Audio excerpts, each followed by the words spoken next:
Supreme court ने सोमवार को दिल्ली दंगों के आरोपी उमर खालिद और शर्जील इमाम को जमानत नहीं दी तो दिल्ली के जेएनयू में इसका विरोध किया गया।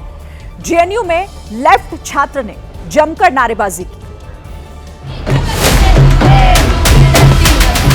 जेएनयू छात्रों के निशाने पर इस बार प्रधानमंत्री नरेंद्र मोदी और गृह मंत्री अमित शाह थे।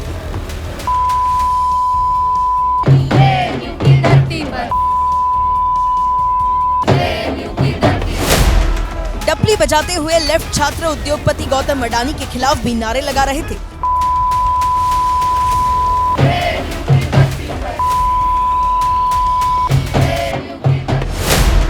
दावा है कि जेएनयू के साबरमती हॉस्टल के पास लेफ्ट छात्र इकट्ठा हुए थे और उन्होंने प्रधानमंत्री और गृह मंत्री के खिलाफ आपत्तिजनक नारे लगाकर उमर खालिद और शर्जील इमाम की जमानत याचिका खारिज किए जाने का विरोध किया। सिर्फ प्रधानमंत्री नरेंद्र मोदी और अमित शाह के खिलाफ ही नहीं, जेएनयू में आरएसएस के खिलाफ भी आपत्तिजनक नारे लगाए गए।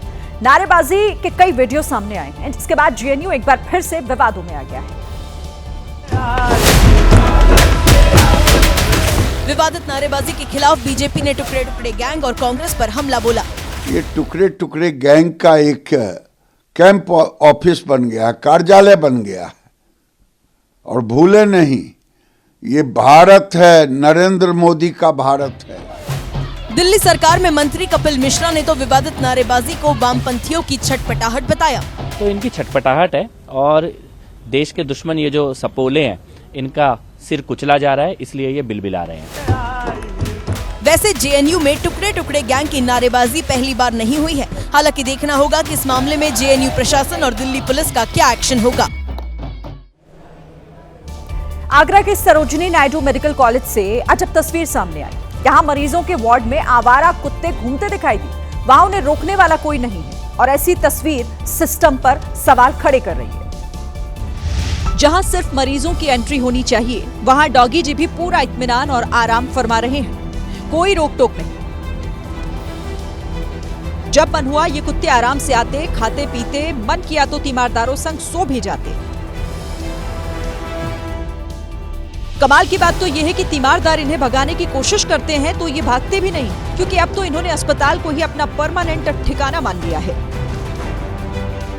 मरीज डरे तो डरे, अपनी गारंटी पर इलाज करें। ये कुत्ते काट ले तो अस्पताल प्रशासन की बला से। वार्ड में सामान देने आए एक कर्मचारी से मरीज ने पूछा, कुत्ता काटता तो नहीं? काटता नहीं है, बाकी सूंघता है और भौंकता है बस।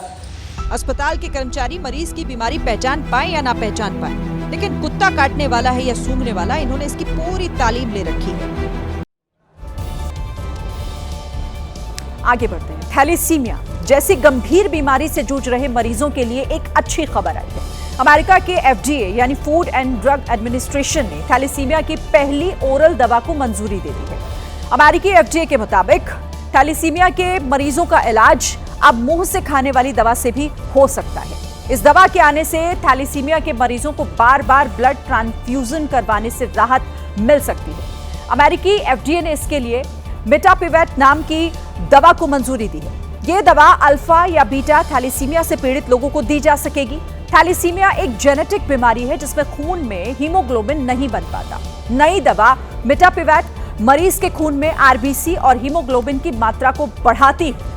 थैलेसीमिया की ओरल दवा फिलहाल भारत में उपलब्ध नहीं है, लेकिन DCGI यानी कि drug controller general of India की मंजूरी मिलने के बाद यह दवा इस साल के अंत तक भारत में भी उपलब्ध हो सकती है।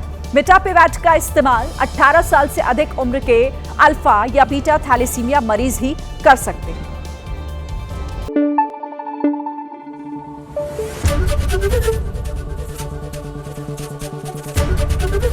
ABP न्यूज आपको रखे आगे।